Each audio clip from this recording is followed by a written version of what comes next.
Hey, good day, everyone. This is Rob Espero of the Viral Volley Podcast, and I am so excited to have one of my dear friends who I've known for the last few years here, Miss Olivia Phelps, on with me today just to talk about life and the good stuff, which could also be known as volleyball.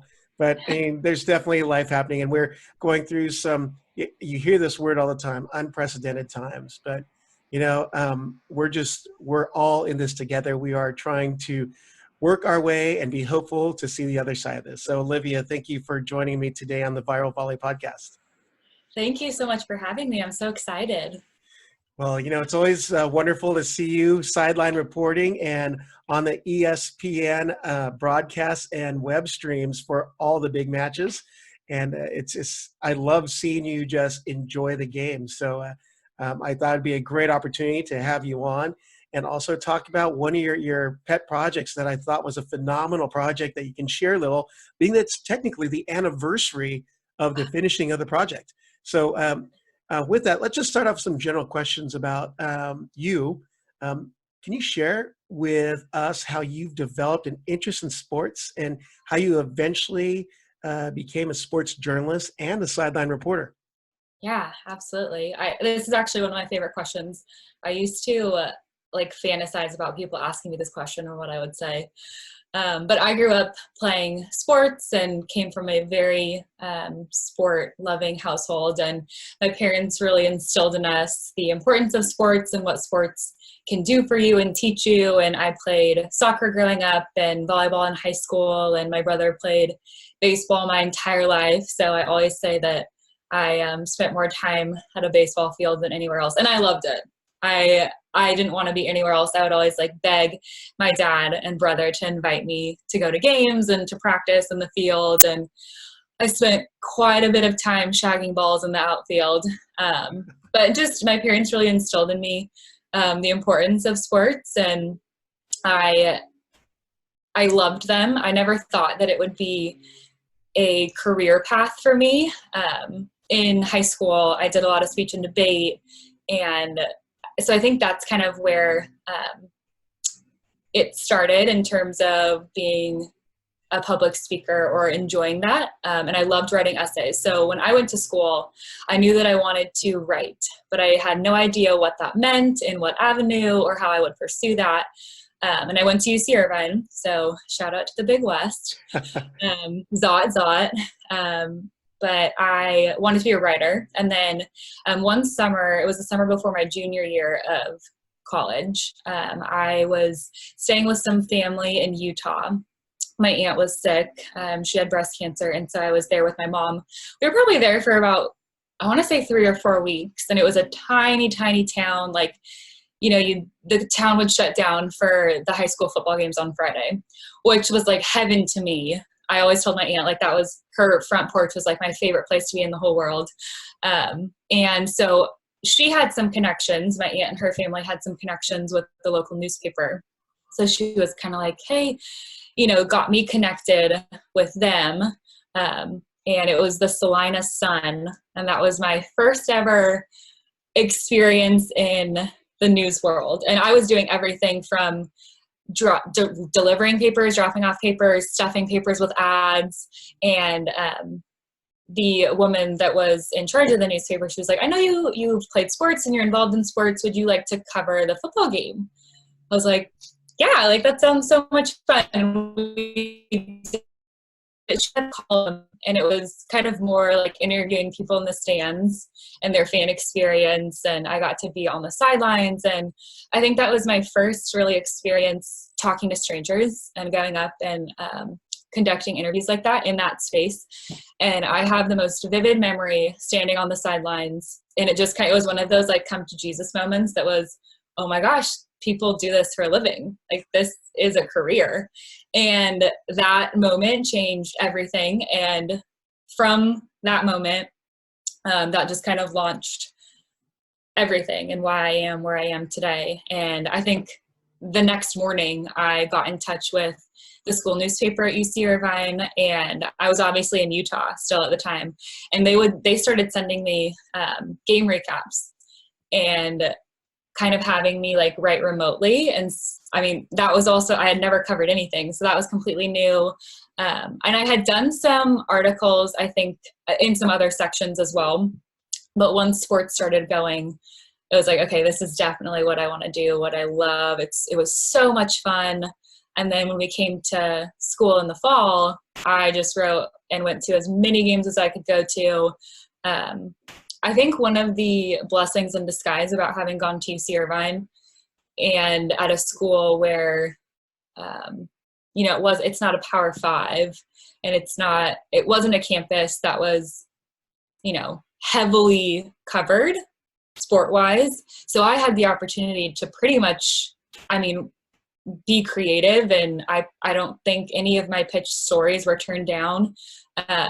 There were other writers that also covered sports, but I mean, there was plenty to go around. So I completely got my feet wet, and I had incredible editors ahead of me that, I mean, taught me so much. And I mean, I was completely green. So I kind of got my start there, and I wanted to be a sports writer. There was no TV experience. That was kind of what I decided. And I had already applied for, there's a program in the UC system called UCDC. So it's kind of like studying abroad, but instead of going abroad, you study in Washington, D.C. And I had already applied. And the way the program works is that it's all UC, I guess, sanctioned, but you take UC courses and then you intern. So the point is to intern in the city and have that experience. And then once you're accepted into the program, it's up to you to find an internship. So when I applied, I wasn't really sure which path I would want to go, and ended up having that experience that summer. And so I applied to every sport related internship, journalism internship that I could find. And I ended up getting connected with the Washington Times. So I interned that winter. So the UCs are on quarters. So it was from about January to March. I got to be in Washington, D.C. and intern for the Washington Times. And my beat was Georgetown women's basketball. So I was doing that every single day, which was such an incredible experience. And I also had very patient mentors and editors that completely took me under their wing and showed me the ropes. And I also had the opportunity to work with writers, the professional beat writers, and go on site with them. I got to cover the Nationals. I covered the Wizards by myself. That was incredible. And so it kind of worked like the beat writer would take me along on a game, and I would watch them in the process. And then towards the end of my internship, they kind of let me roam free a little bit, which was really, really cool. And baseball season was just starting at the end of it. So I got to do some of those things as well. And Maryland's really close. So I covered, I want to say, a couple of those baseball games. And again, that just completely set me up for success and really allowed me, I guess, the opportunity to get my feet wet and feel it out. And from day one, I absolutely loved it. And to find out if that is what I wanted to do and is what I wanted to pursue.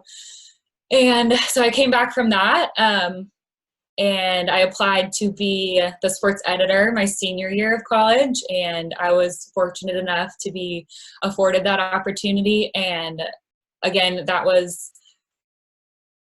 I can't say enough about how important that experience was in my career, and just in my ability to go out and speak to as many coaches that I had the opportunity to, and go to as many games as I did. And it's so, you hear it probably more than anything else in the industry. You just have to do it. You're not going to know what it feels like. You know, on camera, it's you get your reps. And for writing, it's the same thing. You're only as good as your last article and how much you're reading and how much you're writing. And I would wake up. I learned early on in college, and when I started writing, that I was the most creative between like 4 and 6, 7 a.m. So I would wake up and write. I would watch SportsCenter. I would watch it again. I would write again. I would edit during that time.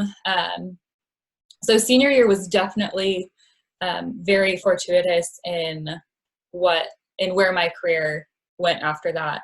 I also met the Big West and people who eventually ended up being my boss at the Big West my senior year of school. So I actually volunteered at the Wooden Legacy, and it's changed names a couple times, but it's back to being the Wooden Legacy. But the Big West at one point also hosted, and so my senior year, I volunteered and I got to blog for ESPN. So that was my first experience with ESPN, and it was incredible. It's over Thanksgiving, so I missed Thanksgiving with my family, and I'm a very family-oriented person. So that was my first taste of understanding that the way I looked at it is that when you work in sports, if you're working on those big holidays, Christmas, Thanksgiving, New Year's, you're doing something right. So that was kind of my first taste of it. But it was incredible. It was, I think, 4 days. There was a break in between of basketball all day. And it was also my first experience having people not agree with what I wrote or what I said. There was one in particular where there were two bloggers, and one of us was assigned, it was the day before the championship, one of us was assigned one team to like write as if this team was going to win, and then I was assigned the other team. And so I was doing my assignment, and it's whether I agreed with it or not. But that was my first taste of like, oh my gosh. But my reaction to it was, someone's reading, like people are seeing it, which was really, really cool. So I met the Big West, and I met Steve Chen at that tournament. And then come the Big West tournament, basketball tournament, in the spring, I volunteered that. It was at UC Irvine that year as well. So I volunteered for that. And this is such a long and winded answer. Not at all. A very simple question. But long story short, it was already long. But the summer that I graduated, the Big West happened to have an opening for an intern, and which is funny because I was so close, and the person who actually sent me the internship was someone that I wrote for College Baseball Daily, who's located on the East Coast. So he forwarded me the email, which just goes to show, network. But I contacted the Big West. They did not get back to me probably for 3-4 weeks, but I was, doing what I was supposed to do and how I was taught to, you follow up every so often. And finally I got in touch with them. I think I ended up calling a couple times, and I came in for an interview, which I will also never forget. I met with Steve Chen and Mike Villamore, who's still with the Big West. And it was for a sports information internship, which I, at the time, didn't have any interest in being a sports information director, but I knew that it was a way for me to get my foot in the door. And I was also wildly excited to work in college sports and to have the chance to work with teams that I had covered and coaches that I had covered. And it was also allotted me the opportunity. I kind of asked, okay, so once I finish my sports information work, can I write features? Can I do other things? And they're like, sure, of course, like you have creative freedom. So that was really, all of the credit, and I'm so grateful and thankful to the Big West and to both Mike and Steve for giving me that opportunity. And when they really meant what they said. And so I started writing, which turned into television and turned into, that's kind of a very long answer for that question. Well, that's actually, I had some follow-up questions though, but so you said you'd contacted UC Irvine. Were you not at UC Irvine yet as a student, or were you about to go in? Were you admitted, or were you transferring in? I'm trying to put together a timeline in my head. Yeah. So when I contacted the newspaper, mm-hmm. So I was a student at Irvine. I just hadn't been involved with the newspaper. So I probably went online, Google searched, which is the new university. So I hadn't been involved with the club or organization. So that's who I was contacting. So I was already a student. It was the summer between my sophomore and junior year. So the other question is this, obviously hearing your experience with basketball and baseball, and I came to know you through volleyball. You have such a great passion and a great personality. It just seems like you naturally fit with the other people that you're working with. What do you attribute that to? Because obviously I like to think you're only volleyball specific, but I know that Olivia, you are such a wonderful, like a personality, and people are very comfortable working with you as a sideline reporter or a sports journalist. What do you think is the key element in you doing that and being successful in that? Well, thank you for saying that. That's really sweet. And a great question, because I don't know if I've ever thought about that. But I mean, the first thing that comes to mind is I genuinely am so curious and interested in what whoever I'm talking to, what this person has to say. I call it the Bible. I have a big binder that I keep my favorite articles in. And my dad, for as long as I can remember, has gotten the Sports Illustrated magazine. So he always lets me read it after he's done.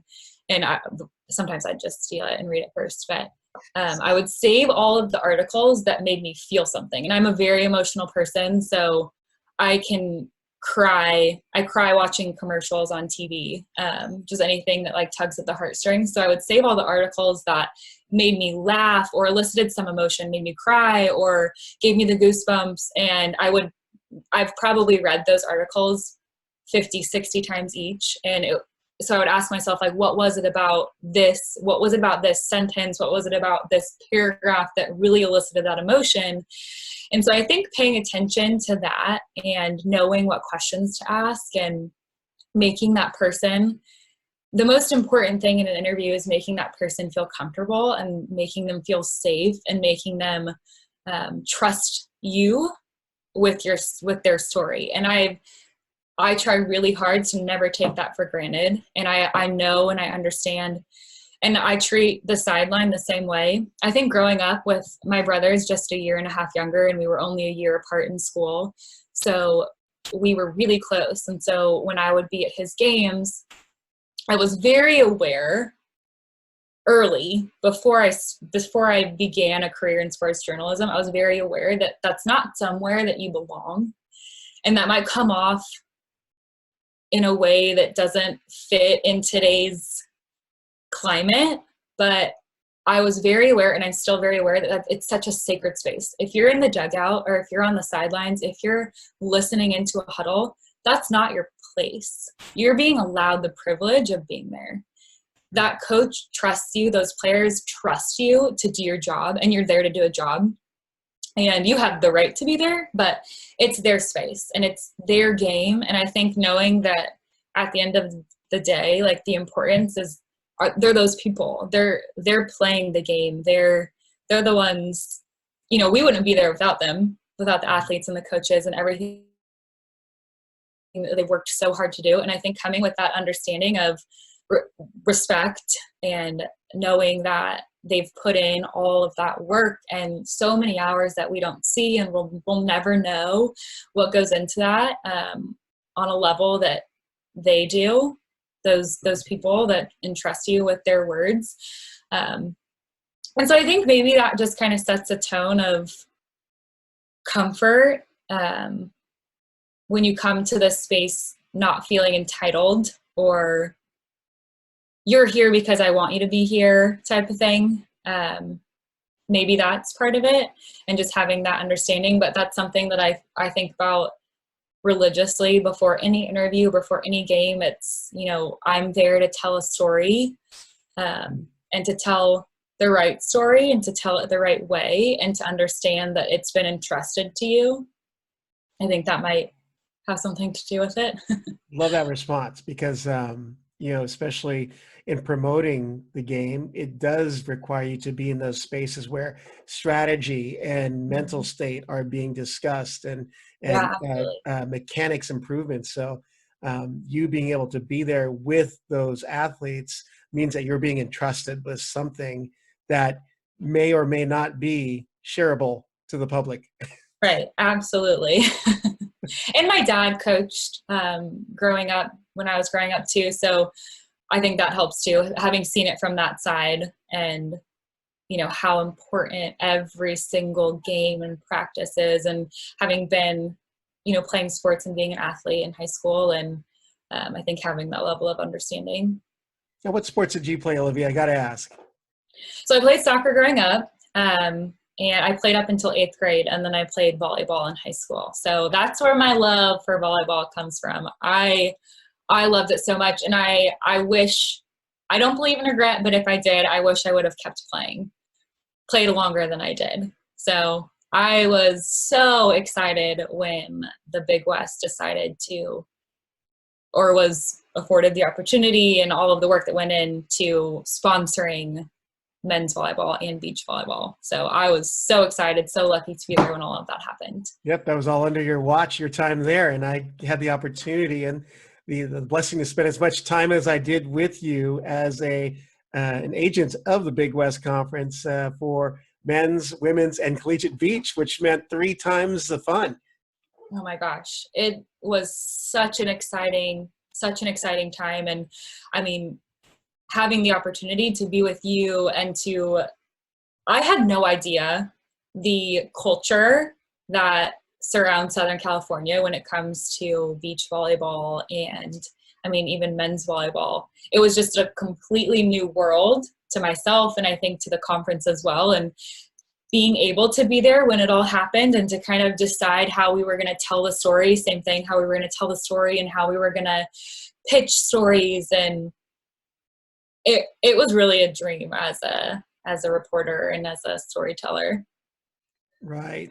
Now you had your hand in obviously the men's, women's, and collegiate beach games. What are your thoughts on the competitive status of the Big West teams in regards to the rest of the nation?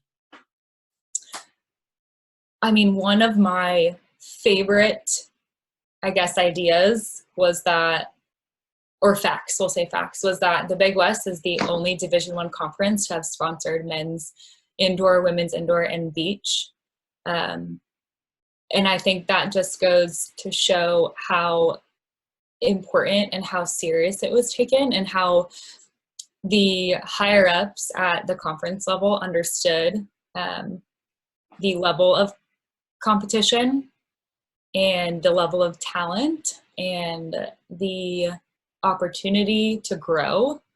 I mean, that's, one of the pillars is grow the game, right? So I think it really said a lot that the membership and the conference formed the way that it did. I mean, in experiencing the first Big West season was incredible, and to see the level of talent, specifically men's volleyball, was so special. And I mean, you're watching, I remember trying to explain it to my family when it was the first season. It was like, you don't like, these are the Olympians. These are the people that we will be representing the country come Olympic cycle. And these are the coaches that have gold medals and have represented the United States or, the different countries that they've played for. And to understand that it's not like any other sport that the Big West has to offer, I guess. Mm-hmm. It's just a different culture. And not to say that there isn't rich talent in other sports, but it's just very different. Right. So last question for our little break here.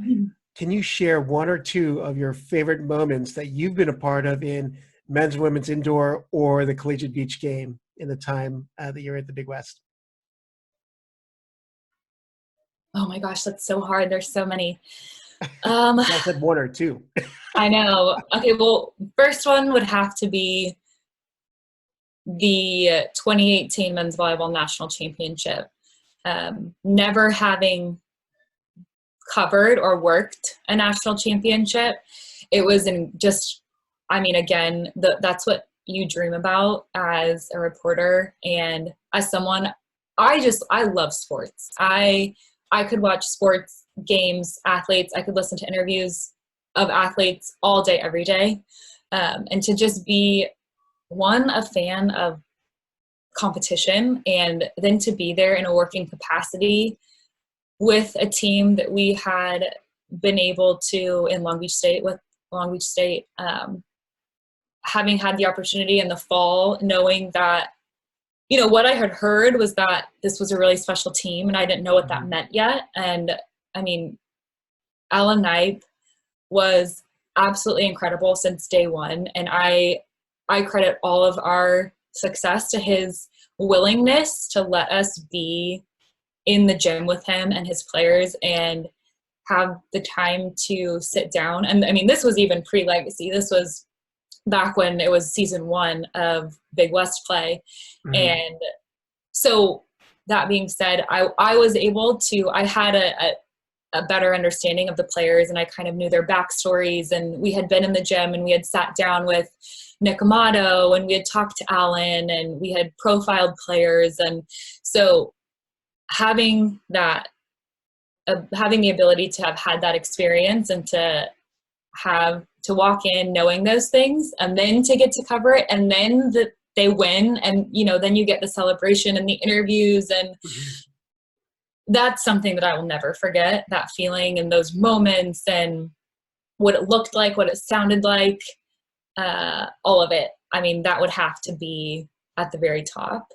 And then I do have to say that for beach volleyball, having the opportunity to be on the ground floor when it came to figuring out what a championship would look like, and figuring out, learning those players and understanding who they were, kind of same thing in the world of volleyball, and how, I mean, volleyball is such a unique sport and such a unique culture that everyone's known everyone since the beginning, and they've played together and they've played beach together, and their families are so intertwined, and the sport is so ingrained in these players.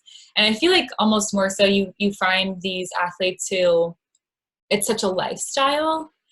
And so getting to be on the ground floor of playing those championships was really, really cool. And the last one that I worked, P1440, as you know, streamed everything. And that was such a special and exciting moment when everything kind of came together and things were coming to fruition, and giving the athletes and the families the opportunity to watch and to be able to make that happen was so, so cool. And beach volleyball, I mean, has become one of my favorite sports to watch, and just the nature of the game and how exciting it is. And those are definitely memories that I will carry with me forever as well. Wow, some good stuff, Olivia. And we're going to go and take a little break right there, just so we can get a little breather, take a big drink of water, and we're going to continue on with Olivia Phelps.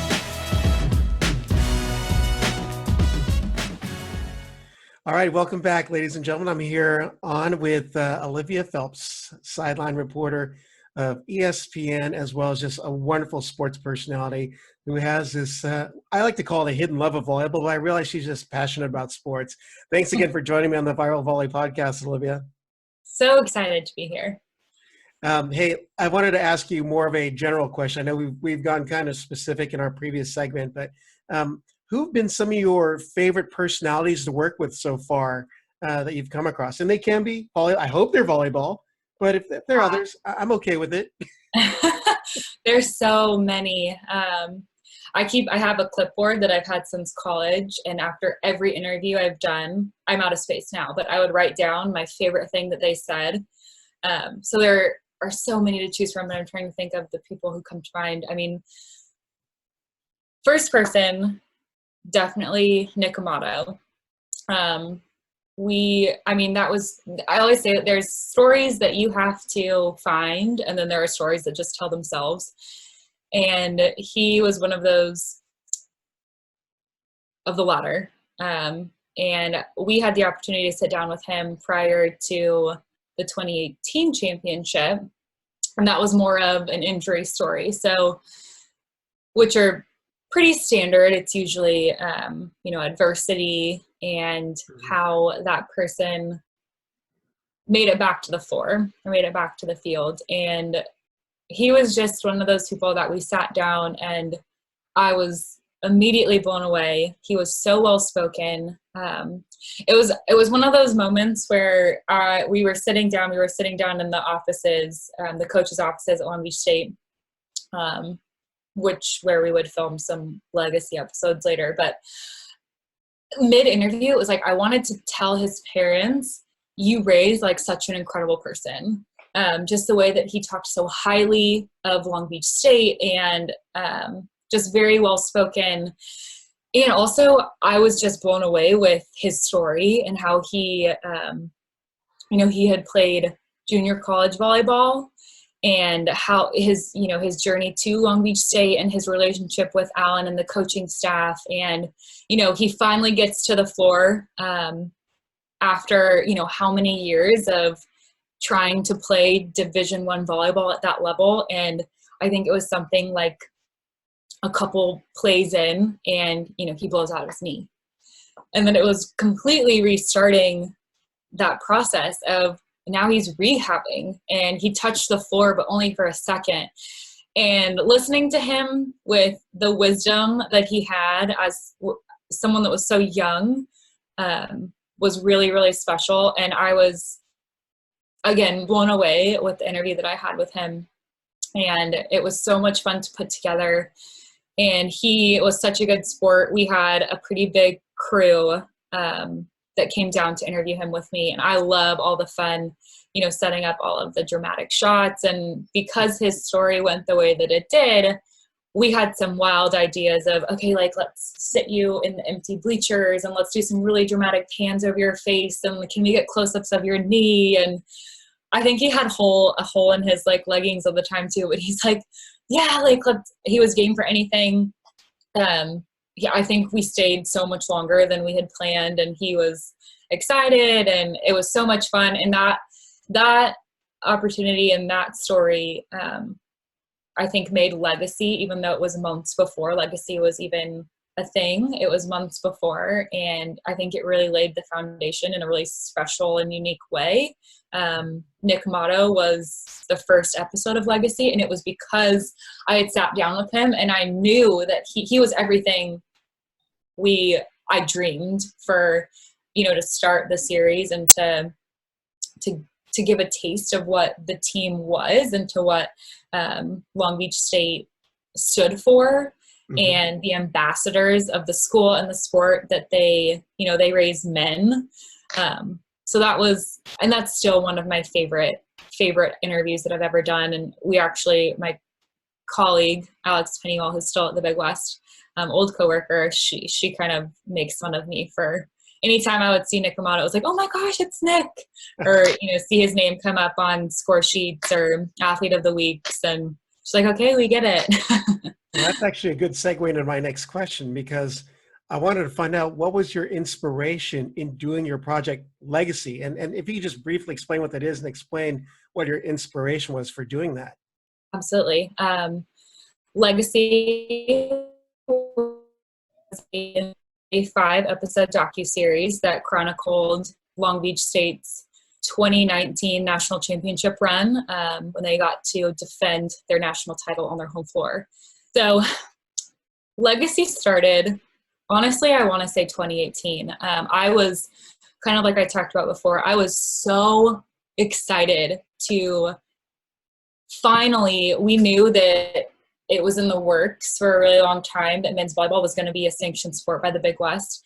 Mm-hmm. And I mean, it was a couple years from when the initial release went out. So by the time it got close, I was so excited, and we had been doing so much work behind the scenes of, again, telling the story the right way, figuring out who the key players were, who are these coaches, how do they fit into the big picture, who are Olympians. And so we had done all this research. And I mean, from the very beginning, I really, really tried to not let the conference and the people forget like what an incredible opportunity this was. And I know, I mean, they knew more than I did. They're the ones who put in the legwork and made it happen. But I was so excited to get to work with these people. So we did features that first year. I also had a mini social media show called The Big Five, where it was a quick minute or two of here are the top 5 things you need to know. And I did a lot of men's volleyball ones. And I also realized very early on that we were in an incredible, unique situation where the world of volleyball as a whole was desperate for content. And we had the ability and the crew and the people and the talent to create that content. And someone ran the stats that spring in terms of NCAA coverage. And the Big West was the source of pretty much like 95% of what the NCAA volleyball account was talking about in terms of men's volleyball.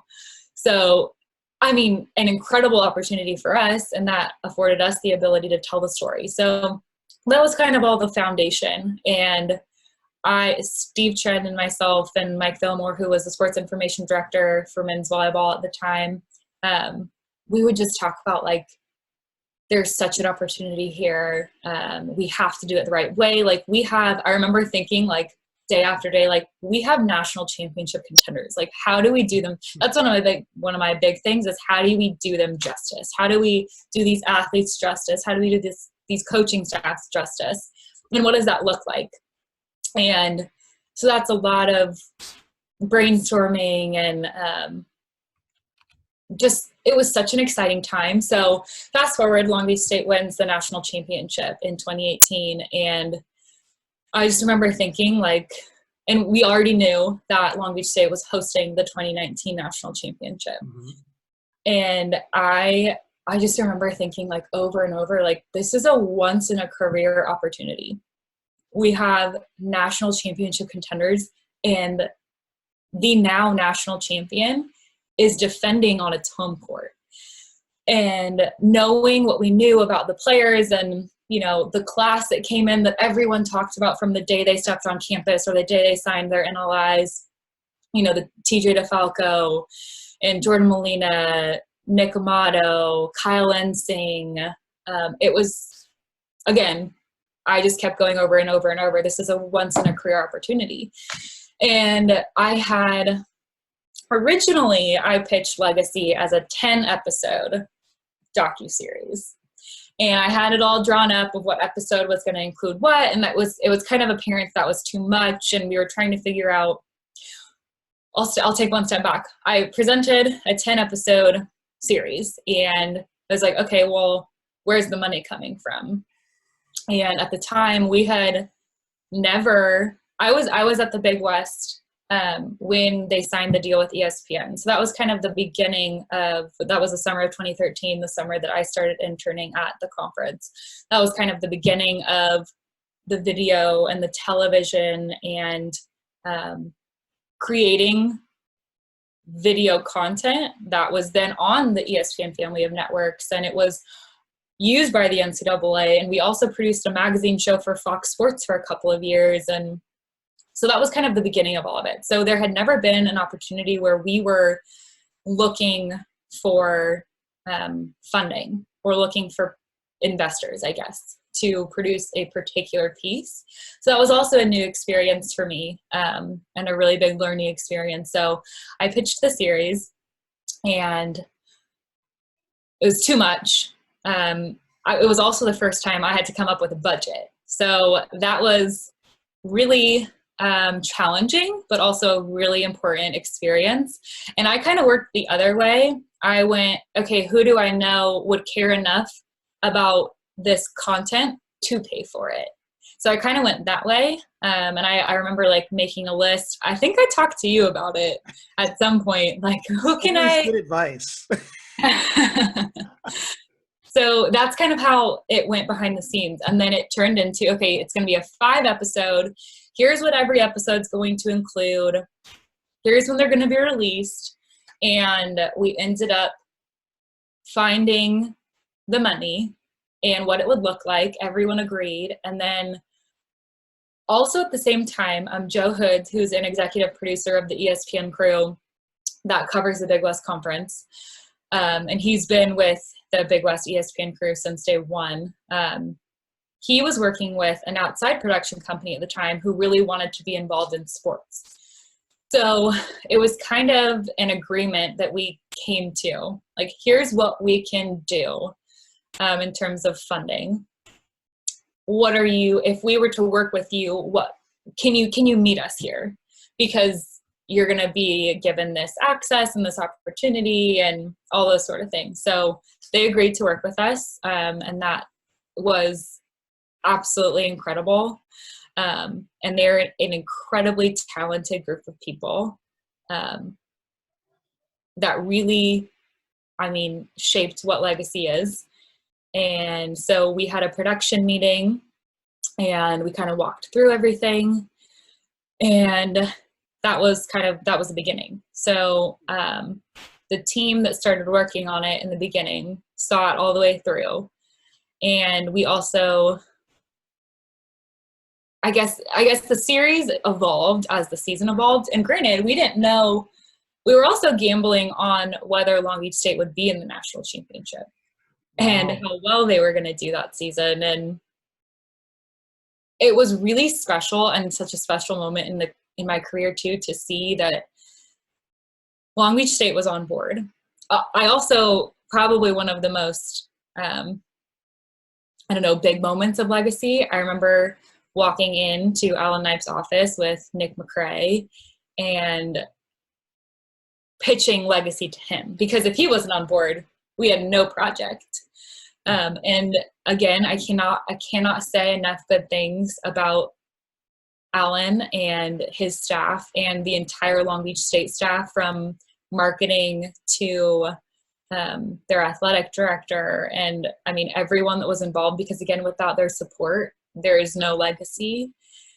And Alan was on board, and it wasn't even, there were a couple concerns and questions that, I was asking for things that people would bat an eye at. Like, I was like, can we be on the bus? Can we be in the locker room? Can we be in the weight room? Can we be at practice? Can we be pregame? And I had a whole game day sketched out of what it would look like. And he said yes to pretty much everything. Some things changed down the line.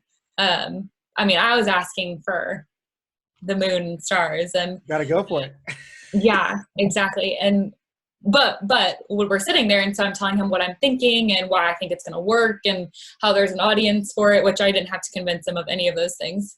But it turned into, like, he got so excited about it. And he's like, we can get these people involved and contact this person. And it, again, I think it was just like the opportunity, the story told itself. We had very little to do. We were there to document things. We didn't need to do anything other than that. And it told itself. The people, the games, the matches, the culture, it was just so special. And I mean, a huge shout out and thank you again to Alan and to the staff we mic'd him up during practice. And that's also something that's not normal for us to do, and wasn't normal for us to do at the time. Mm-hmm. And it was also such a fortuitous time in terms of getting the coaches across the board, to understand what our crew and big picture, what the ESPN crew is capable of doing. When you're not used to having a reporter in your huddles or a crew following you with multiple cameras and boom mics and lights and audio, it's really intimidating, I guess, or it's like, why are you here? Right. And that kind of goes back to putting in the time to be trusted and to earn that respect. So that was kind of how Legacy all came to fruition. Well, I definitely got to give a shout out to the Long Beach State staff, because I know that they're very helpful with any media types. That would be Roger Kirk, Lindy Zamora. Then you have McKay Smith, who just congratulations to McKay, who is in the the ABCA under 30 club. 30. So received recognition this year. Nick McRae. It's just a great crew over there at Long Beach State. So, and Alan Knipe, of course. And Alan and I go way back. We'll just say way back, and we'll leave it at that. So it's good to see this crew getting the recognition that they are, and that they got to be highlighted on your piece, which I didn't get to mention. It's technically the anniversary of the completion, being that there were no national championships held this year, but it was last year. So I've got to ask you, how was it like, during the season, you got to see for the most part, it was ups. They just kept winning. And then a very powerful moment when they had their first loss in late March which was unanticipated, to USC. Going through the emotions with the team, what was it like doing that? And then having them lose again in the Big West Tournament Championship match to have it finally culminate into a repeat championship? Loaded question. Very, very good question. It was really cool following the season because we were working with that production company, Still Moving Pictures. They were all so invested in it too. So I remember we had a text thread going and it was like, oh my gosh, they just lost. It was like a match that no one had, like you said, anticipated to go in that fashion. And I remember we pulled up some of the feeds and everyone was so into it in the edit bay that day. And it was like, how could this happen? And where did USC come from? And so it was just made the season so much more exciting and dramatic. I have to jump in there, though, because I saw the interview with Josh Tuaninga, the senior setter, and it was a very powerful piece. And what he learned, because you happened to interview him right after that loss. Can you go into that a little bit? Man, I mean, I honestly think what it speaks to is Alan, and the way that he coaches his players and the way that he instills certain principles in them. And I'm trying to remember that interview with Josh specifically because it's not coming to me at the moment, but I do remember talking to players after the fact and talking to Alan. And it was, there was no, like, where everyone else, I know one of the big things that we heard probably a million times was avoid the noise throughout that season, which, I mean, there was so much attention and so much media on that team. And like you said, everyone's like, they were undefeated for so long. They had the home win streak. They were, obliterating these records. And again, they were that class that everyone had looked at. But the way that I remember the team and the vibe and what it was like after that loss was confidence and the big picture, and not almost that they got it out of the way, but that it was, we are looking ahead. We're not here to not lose. We're here to win a national championship. Right. And so that was very interesting as well. But you'll have to remind me what Josh said. Well, essentially, you had him on the shot on the bench at the Pyramid, and he's talking about how, we just couldn't get it going. But what stuck out the most, even through all these speaking, was the leadership that was instilled in him. He's given the stewardship of leadership, or the mantle of leadership, for the team, and how he's able to take it step by step. I mean, I think they're saying is 1% better each day. Yeah. And this was just a part of the process for the season. But seeing the maturity that came out of Josh Tuaninga is what you captured in that particular piece. I mean, you said it perfectly. That was what I came away with as well, was just, the way that the coaching staff and all of Long Beach State was able to instill that in the players. And it was also very, very special to witness. Well, if you go straight to obviously they lost the Big West Championship, but that was in Hawaii. And I mean, that was a tough go. A 5-setter, which, I mean, the Big West had to be loving that setup because all eyes were on that match. Oh my gosh. I mean, talk about moments that I will never forget and favorite moments in the sport and the experience that I've had. I can conclusively say that in my career, I have never experienced anything like the Stans Sheriff Center packed for that Long Beach State Hawaii match. You could feel the crowd. It was so loud. that you could feel the vibrations and every point. And there's a difference too between fans and between smart fans. And those Hawaii fans are smart, and they know the game, and they know what's important, and they know when to cheer, and they know, I mean, the environment was absolutely insane. It was so, so cool. Thousands and thousands of people. And I had never experienced volleyball like that and that sport like that. And I mean, it just took the game from here to here. And, you know, you have these two powerhouses, and Hawaii had the incredible season that they had and amassed that win streak. And they were setting NCAA records, and they were at the top of NCAA categories as well. And so the story kind of played out the entire season of these two powerhouses. And I cannot count the number of times I thought throughout the season and throughout the process of filming and shooting Legacy, I couldn't have written it better than the way it played out. I mean, we just got so, so lucky. And to have, I mean, it was a storyline the entire season. Long Beach State and Hawaii, the top two teams, the entirety of the year hadn't met until the last couple of weeks when they were going to meet multiple times. And I mean, I still get like chills thinking about how it played out, and how I always think like they're sports gods, and like the way that they have seasons unfold. But watching Hawaii win in Hawaii was also one of the most incredible things. But we have a shot, and I will never forget. Hawaii wins, and Long Beach State stood out on the court a lot longer than what it could have been. And I remember I like looked at our cameraman and producer and director, and I like looked at him. I was like, please get a shot of that. I'm like, you know, telling him to run over there.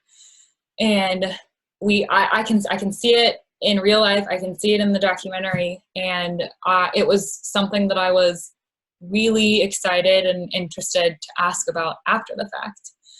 And I think we asked Alani and Josh about it, but I specifically remember asking Josh about it when we sat down at the end of everything. And, you know, I asked him, he stood out for a really long time after Hawaii won the Big West Championship, And what he said was that he never wanted to forget what that felt like and never wanted to feel it again. And it was important that they felt it when they felt it. And sometimes those moments stick out in your mind more than the happy ones. And I also think that was such a cog in what ended up, you know, eventually unfolding in the national championship. Right. Now, when that final ball dropped at Long Beach State for the national championship match, and I look back, obviously I was working as the MC host, but in any other site, I could have seen that going to a decisive fifth set, and it could have gone either way because Hawaii was actually up in that fourth set.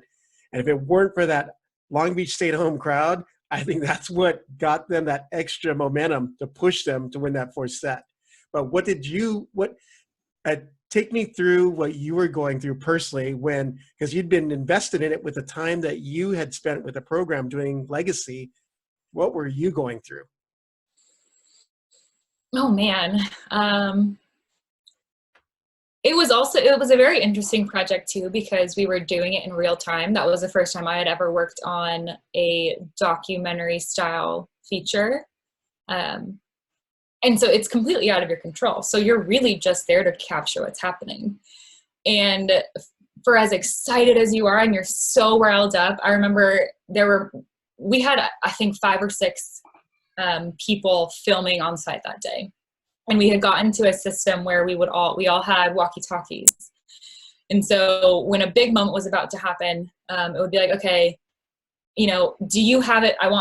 Do you have the high angle? Do you have the low angle? Are you getting the close up? You know, and so we would all be directing each other. Shot of Rob? Probably. The amount of footage that we have is unreal. And again, I mean, still moving pictures.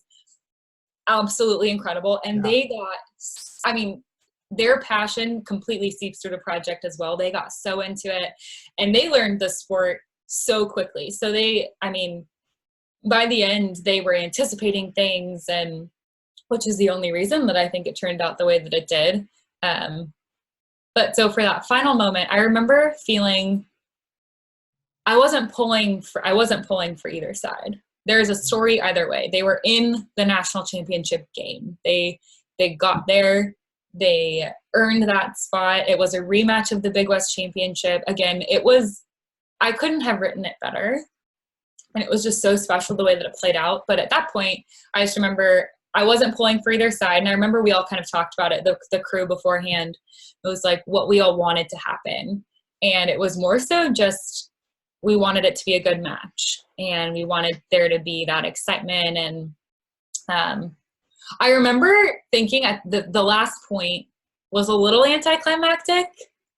Especially ugly pokey battle that they had between TK and Otto. I mean, no national championship's going to be anticlimactic, but compared to the 2018 final point and then, you know, juxtaposed with 2019, but going back and watching the final point is really cool to see. I think one of the coolest things is seeing every player's reaction. And we, again, I'd like to say that we were anticipating, but we got so lucky at the end as well because we kind of were anticipating because at the end of 2018, I'm sure you remember Josh took off running and he ran a lap around the court. So we happened to be, I was on the Long Beach State side, and we were kind of back behind service line to the left, like we're behind the barrier. Mm-hmm. And I wasn't filming. I had my phone out though, so I was getting it on my phone. But Josh, and we had talked to Josh, so we knew the importance of his family and that backstory and everything that he had been through and everything that his family means to him. And we had seen his family on site, and so ball drops. Everyone starts celebrating. We are right next to Josh's brother. And Josh beelines his brother. Yes, Josh Funiga. And he beelines straight to his brother, and he's crying. And it was so beautiful. And in the midst of all the chaos and just we were this close to capturing him and his brother embrace, and Jordan Molina ran and jumped on Josh's back. And that's what I remember the most. I remember Josh seeing his brother crying, tears in his eyes, overcome with emotion, and that celebration. That's the most vivid image in my mind of that final point and everything that ensued after. Well, it's an incredible piece, Olivia, and I did see that piece, a particular episode where Josh beelined and went to his brother Gus, just weeping in such a powerful moment. And hats off to your camera operator, whoever that was, to be there to capture that moment, because it is very touching and a very special moment that I'm sure that Junior, their dad, will appreciate, as well as Gus and Mia, the sister. So obviously I know a few of the Tunigas. You're dialed in, Rob. Hey, I've got to ask you, in the whole process, and I know it's going to be difficult, but who was your favorite interview? And no explanation needed, just who was your favorite interview? You mentioned Nick Amato, but I feel like I can't say it without explaining. Oh, that is so hard. Do I get a small explanation? Yes. Okay. I will have to say TJ DeFalco, because we had talked to him a couple times before, and at the point of sitting down with him, it was in the middle of his senior campaign, or his last campaign, excuse me. And I was so impressed. I was impressed with everyone that we interviewed, like I mentioned before, but I was so impressed with how he had matured and how he had grown And the person that was sitting in front of me was not the same person that I had sat in front of before. And I remember before the Big West had sponsored the sport. And so that year before, when we were kind of learning who everyone was, and you hear all these names, and of course you hear TJ DeFalco's name in every conversation. And I had, you hear about his competitiveness and his demeanor on the court. And my favorite thing to see are those people and those athletes that they have this switch that they flip on and off the court. And it's just something that I think really divides and distinguishes people and athletes. And TJ is definitely one of those people. But to see again how he grew and how he matured, and the level of, what's the right word? Confidence in a different way, and calm. He talked about, it was really cool to hear. He talked about meditating and how he had started meditating and how that changed him and his demeanor on the court. And I thought that was so interesting. I was so curious about that work that he had put in mentally. And he talked about listening, the music that he listened to. And it was just really, really cool to be able to put that together and to capture that moment in time, I guess. And again, so much credit to him for sitting down and taking the time to chat with us, and all of the players that did throughout the course of our filming. But it was really cool to see where he had, how he had grown and how he had matured. And well, Olivia, your piece, the ability to capture what you did in legacy, you caught a very special group of guys, of Nick Amato, of Jordan Molina, TJ DeFalco, Kyle Ensing, and Josh Schwaniga. This team that had been together for multiple years, some of them even their entire volleyball careers, and you were able to capture that in legacy. So I feel like I need to direct people to where they can watch this. So can you tell us where our viewers, listeners can watch Legacy? Absolutely. It's all available, all 5 episodes, on the Big West Conference's YouTube channel. And if you I think at this point, if you just type in Legacy, they populate. But if you Legacy Long Beach State, they're all viewable. And I also have to, I'd be remiss to not say I'm so grateful that the Big West gave me that opportunity, and they understood how important it was and how special that moment in time was, and also grateful for that support too. Great. Now, for our listeners and viewers, how can they follow what Olivia Phelps is doing on social or websites or Facebook? Yeah, on Instagram, it's Livvy Phelps. And then Twitter is Olivia G. Phelps. Those are probably the most populated social media channels. Well, and lots of features on the Big West Conference YouTube channel in all sports. Excellent. Well, Olivia, I appreciate you taking the time to talk about your career and your special project, which happens to fall on the anniversary of the NCAA Men's Division I/II Volleyball Championship. It's such great stuff, and it's always such a pleasure catching you courtside and being able to chat with you, although they're just for a few seconds, but just to know that I've got a special friend out there with me. Absolutely. Thank you so much for inviting me. It was so much fun. Oh, I'm not letting you go. There's still a special segment I can warn you of. So we're going to do that next here. Again, if you're watching, you are here with my guest, Olivia Phelps, sideline reporter, sports journalist, and just awesome person all around. So we're going to take a little break, and we're going to go into our rundown segment, which I did not prepare her for. Oh, boy. Your brief explanation there.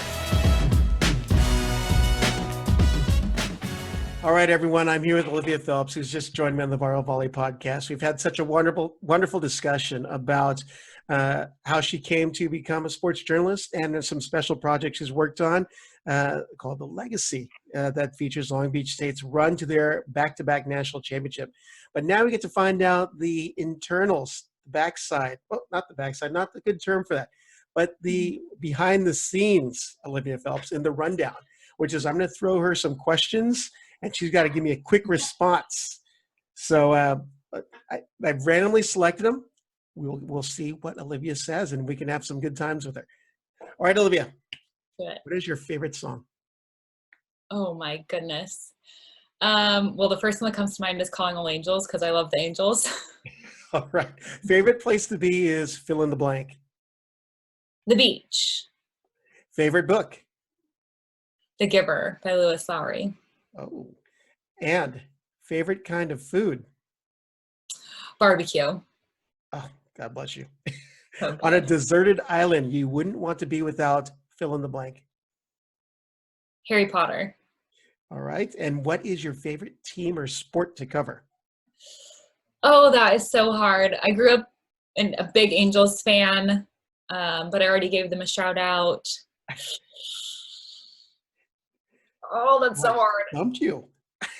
We'll go with volleyball as my favorite to cover since you've been giving me all the volleyball love. If you had $1 million or won the California Lotto, I would fill in the blank.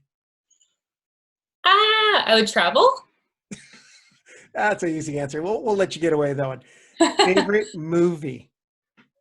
Oh, The Little Giants. Nice. Hands down. If you could be quarantined with someone for the next 6 months, who would that be with? Not the boyfriend.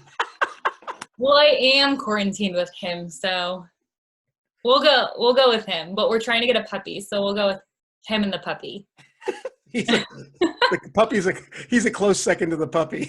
He knows he's the real number one. So.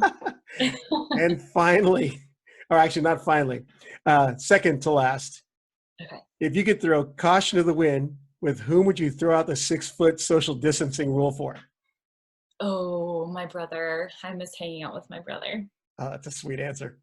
Brother, good Christmas present for Olivia this year. And then finally, do you have a favorite quote to live by? I'm such a quote person. I have so many. My favorite quote would have to be a Beatles lyric. All your life, you were only waiting for this moment to be free. Oh, what song is that? I'm a Beatles fan. I'm stumped. Blackbird, I think. Okay. The later I should Beatles. know that. This is the late 60s Beatles.